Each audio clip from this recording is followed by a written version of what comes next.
In 2010, I debated a professor of women's studies at California State University, San Marcos, over the question, should abortion be illegal?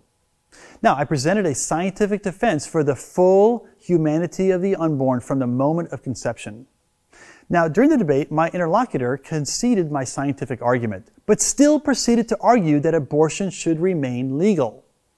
Now, that's a common view amongst abortion choice advocates, and one that I would like to explain and respond to now. In order to explain it, I need to first explain the logic of the pro-life view. Our view entails two premises. Premise one is, it's wrong to kill innocent human beings.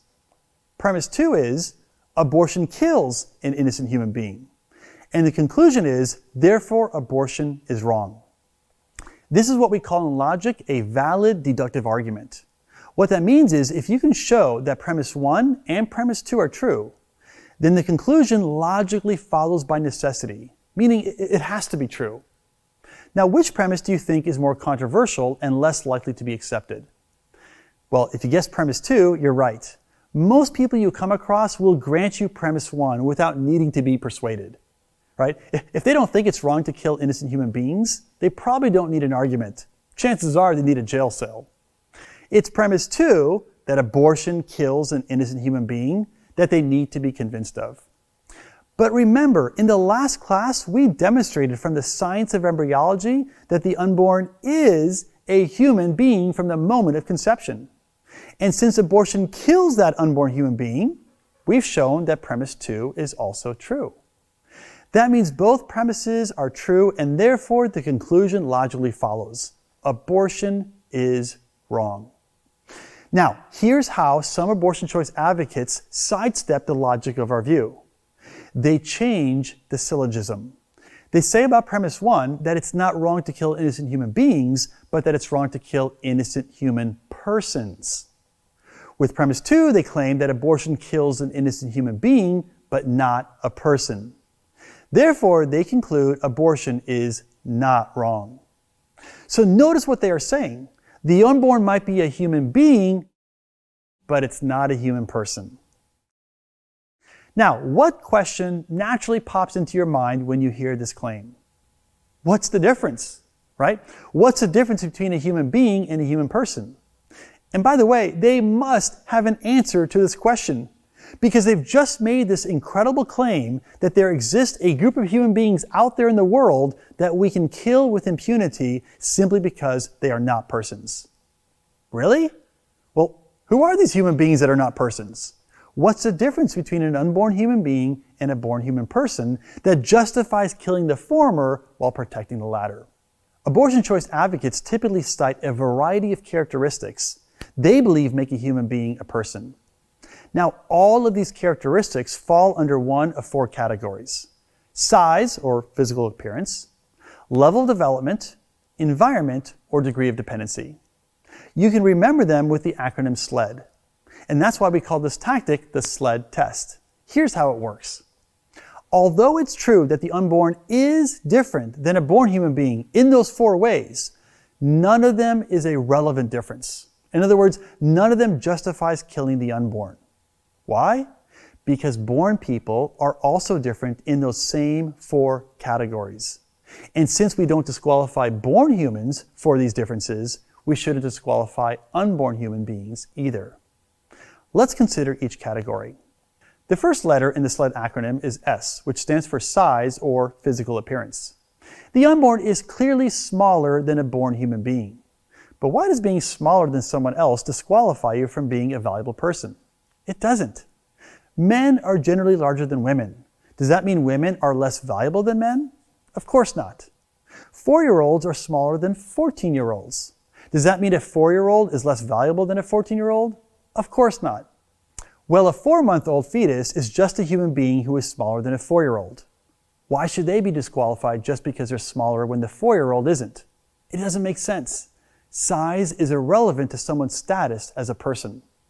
The second letter in SLED is L, which stands for level of development.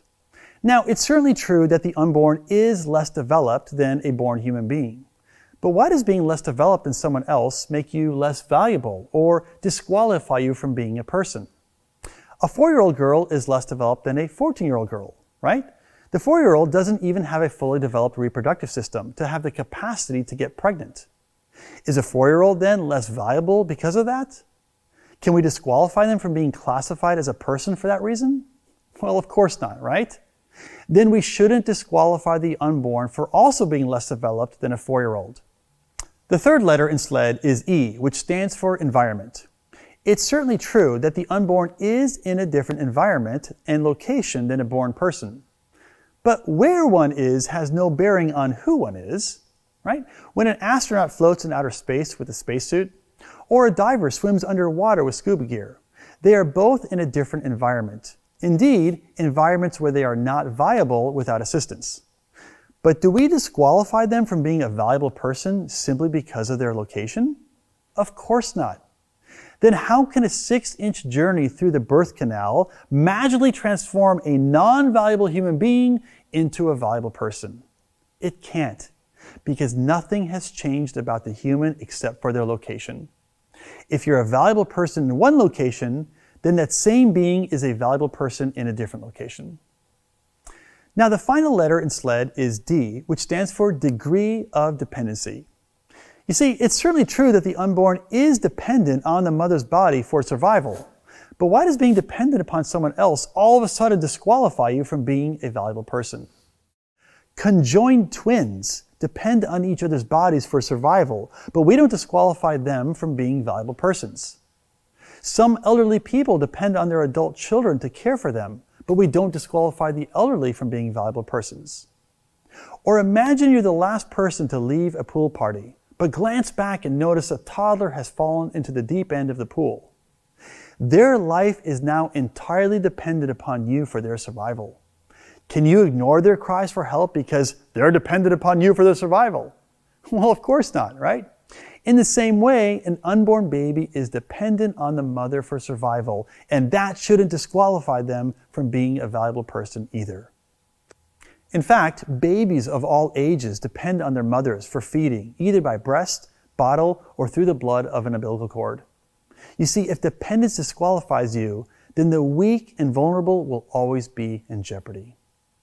Notice that we acknowledge that the unborn differs from a born human person in the 4 SLED categories, but none of these differences justifies disqualifying them from being a valuable human person. After all, born humans differ in exactly the same ways, and yet we don't disqualify them. Instead, the SLED test exposes abortion for what it truly is: unjust discrimination. Notice that abortion choice advocates hold a view that denies some human beings equal value and equal protection. And sadly, history is crowded with examples where a class of human beings is disqualified from being valuable based on an arbitrary characteristic. For example, African Americans were victims of discrimination. Notice they were a class of human beings that was disqualified from being valuable based on an arbitrary characteristic. What characteristic? Their skin color. Why? So they could be sold into slavery and forced labor. Jews during the Holocaust were also victims of discrimination.